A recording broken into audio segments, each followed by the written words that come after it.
I think machines are moving quite quickly, have done over the last few years anyway, so I think it's going to be a continued trend. There will be automation increasingly coming in where you've got problems in the existing coffee machine setup. So where baristas face problems, people will try and find solutions. So I think you'll see more automation, further automation around scales, weighing, grinder, linkages, etc.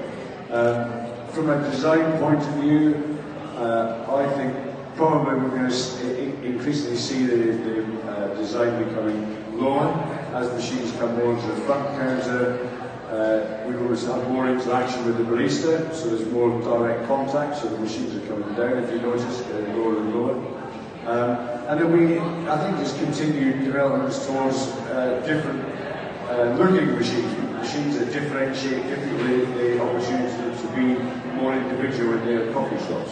That's probably a good enough to start. That would be more than good enough to start. I remind myself that I said everyone's only one thing. Oh, sorry. That's okay. One for each year. That was one for each year, yeah.